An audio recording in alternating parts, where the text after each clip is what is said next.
Greetings, Earthlings. It's been a minute since I've done an update.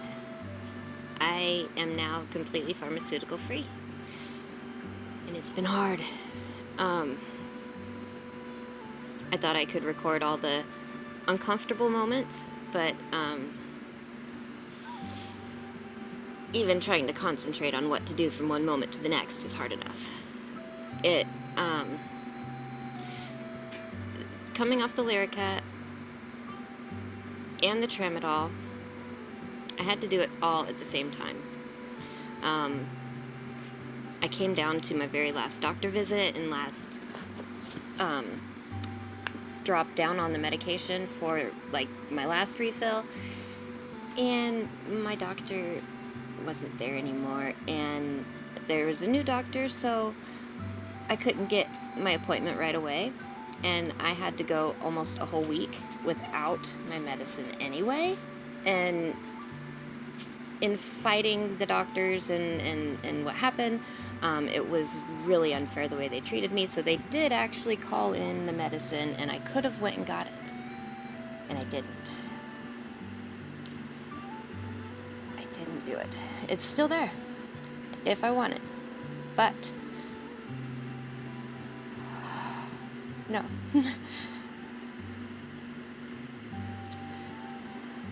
The hardest part has been realizing that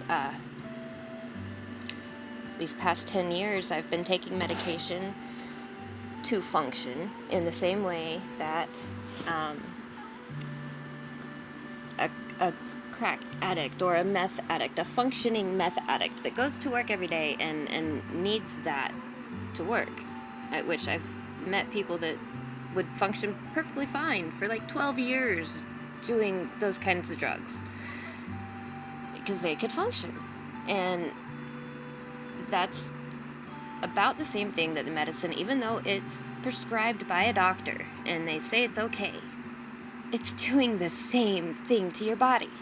It's putting a big band-aid, a big mask on the real, true underlying problem, which never gets fixed and only gets worse. And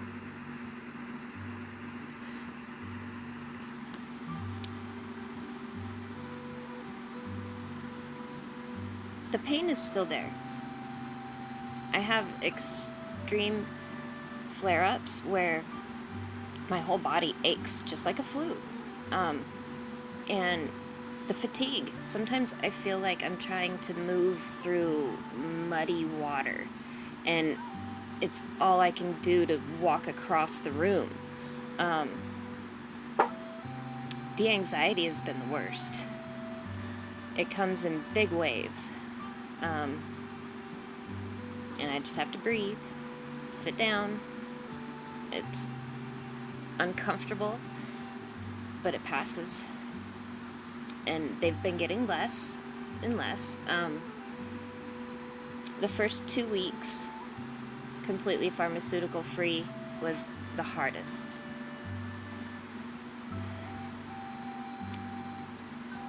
You, in the same way that you would be working the 12 steps in AA or NA, it's one day at a time, and that's the only way that you can do it. Each moment is extremely uncomfortable, and it's almost like there are weeks of no relief unless you're actually able to sleep. Then you have some, but I would wake up still sore and tired from restless leg all night, and my stomach would be tied in knots in the morning, weird disease dreams, and it'd take me an hour just to snap out of the way I felt from the dreams that I would have, you know. Time is the only thing that works. And I'm still not 100%. The physical withdrawal was the hardest and scariest part. And because I had to come off it so fast, I learned about kratom. I didn't want to have to replace one thing with another that I would just then also be addicted to, because kratom is also addictive, but not as bad. It's not, so far I haven't even felt the same kind of a withdrawal symptom that I would have from pharmaceuticals. Not even near.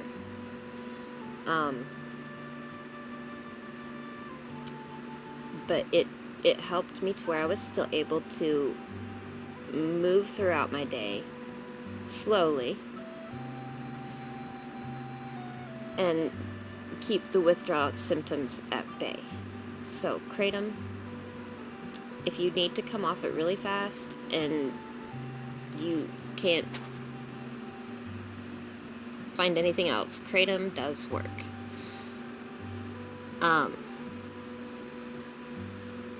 There's a lot of other alternative medicines. They have CBD vape pen cartridges that I get at the gas station, and that helps me sleep at night. That helps the restless leg a lot.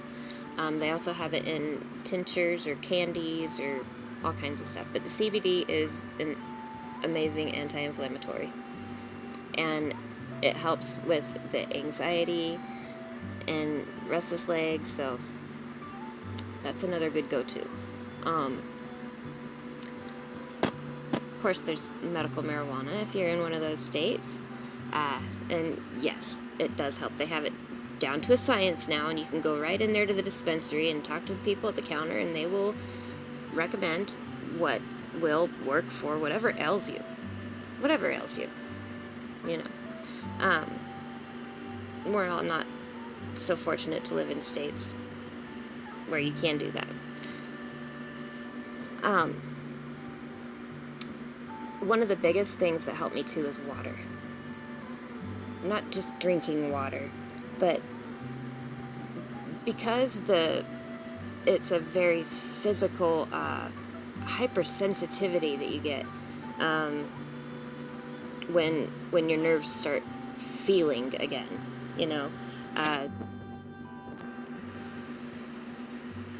Just the way that you put your clothes on, or you know, do your hair or wash your body, everything that you do feels different. It feels different just to move, period. And you just have to relearn how to do everything. If you're someone who is familiar with the 12-step program, a lot of the things they teach in there actually helped me, because there is no other way to do it but one day at a time, and this too shall pass. All those little uncomfortable moments that are there, they do go away eventually. And then it's just a matter of relearning what your real, true limitations are. I was able to clean house and build house and yard work and everything that, you know,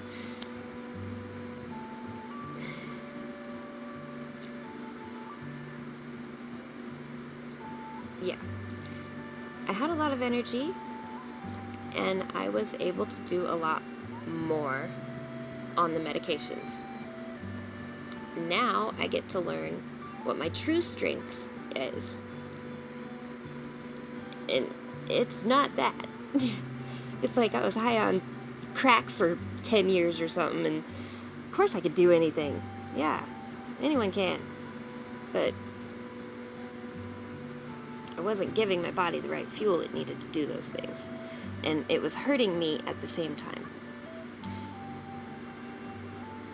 A lot of the pain I am starting to learn. I don't have enough protein in my system. I stopped eating meat, and I mean, I haven't completely stopped. I do eat meat because when you don't know how to supplement that protein, you need it. And so when my body tells me it needs whatever foods, I eat them. I do. But what I've been trying to do is supplement protein shakes, because a lot of the muscle pain is just because the muscles don't have what they need. They need more protein. They need more potassium. They need a lot of things that I'm not feeding them. And so that's where I'm going with next. The pain is still there. The energy is not is not up to what I would want it to be. But I know that I'm not feeding myself right either. So that's where I'm going now. I'm trying to figure out what I can grow myself that I can feed myself. Part of my whole journey back here, I want to be growing all my own food. I want to be growing and foraging for myself. I don't want to have to how the cactus grows in the desert, and how hardy they are. They call it a longevity smoothie. So little things like that I'm trying to add to my diet just to help my body to have what it needs to function. Meditation, that's a good one. Sometimes in those uncomfortable moments, that's all I could do was breathe. And you have to let your mind go, or you won't stop concentrating on the discomfort. So meditation really helps. There were times I wanted to just go sit in the wash and meditate the whole time, so that I wouldn't have to think about anything else. Binaural beats. There's a lot of binaural beats for discomfort too.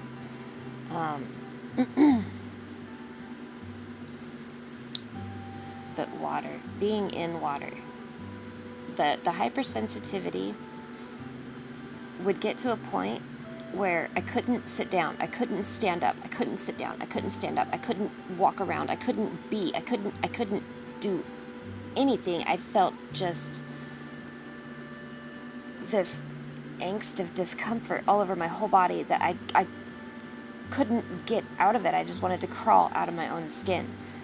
I jumped in the pool. That helped. I know withdrawal symptoms, a lot of people say take baths. Well, the cold in the water out, and then being outside in the sun too, it was like I crouched down into the pool, and I had my scarf around me all at the same time because I was cold, but it was different. It was something that was different, and that was all I needed, was different than what I was feeling. So any extremes that you can find to put yourself in like that, a nice cold pool dip, that helped me transcend that human body for just a moment.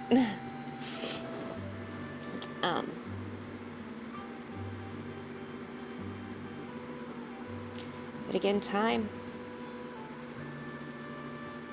it still sucks. Being human, period, is uncomfortable. And so I get it. And there is no magical book of, this is what you should do, and this is how you should do it, so that you feel good all the time. Yeah, there's all kinds of nutrition things you can do for yourself, but there is no magical recipe for life. But I'm trying to find the best balance of harmony that I can, and being free of the pharmaceuticals is the best feeling in the world. Being a nature person and wanting to just go out and explore and be out in the middle of nowhere, and have spontaneous adventures and stuff. You can't do that if you have medications that in the next 30 days you're going to have to go get those medications, and you're going to need to be able to pay for those medications, and then you're going to have to see a doctor to get them, and you can't go travel and adventure when you have to worry about when you're going to get your next dose. So being free of that is, I can't even explain how worth every uncomfortable moment it was. And don't be afraid to work the program, the 12-step programs too, because they like to say you can't eat an elephant in one bite, which, that's exactly it. You have to take it one day at a time. And be patient with yourself. And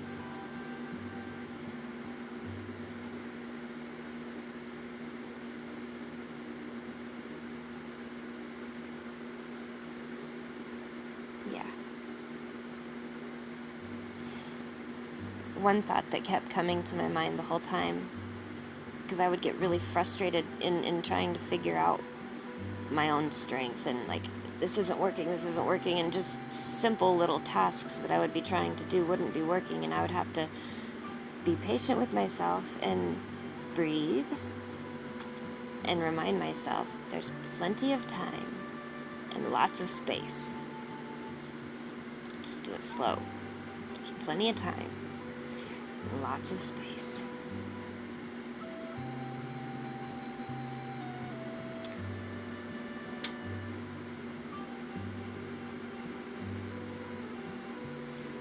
I wish that there were better answers. It's not that fibromyalgia isn't a real thing. It's the pain, the symptoms, it is all real. But for them to just scapegoat it as fibromyalgia, when the true underlying problem is that we're not feeding ourselves right. The foods that they put on our shelves aren't even food. If you can't pronounce it, your body probably isn't going to know what to do with it. And it's going to store it away in your fat cells until it can identify it as an energy or a waste. And if it doesn't know what to do with it, it stores it. And I think that's where a lot of my weight was. I lost over 100 pounds just by stopping eating things I couldn't pronounce. So I think fibromyalgia is very real, and there are a lot of people in a lot of pain, and it is uncomfortable being human, and it is even harder when they're feeding us all this crap that just makes it worse. So that's why I'm trying to feed myself from myself what I know that I've grown, that, I know what's in it. I don't know how else to get around that. So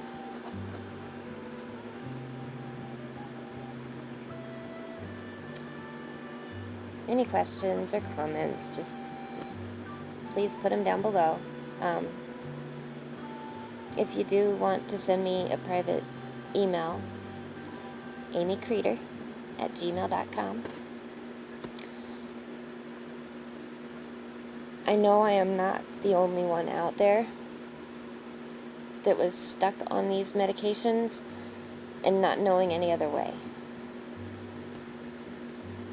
And in trying to find a solution for my problem, there aren't very many people out there putting it out there like I am.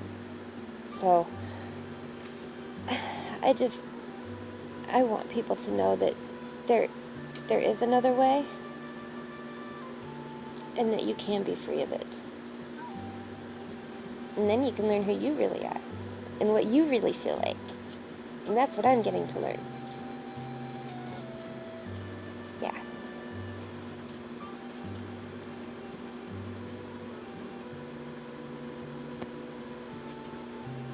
Thanks for listening, and I pray for you. That's hard. But time does heal all things, and it does get better.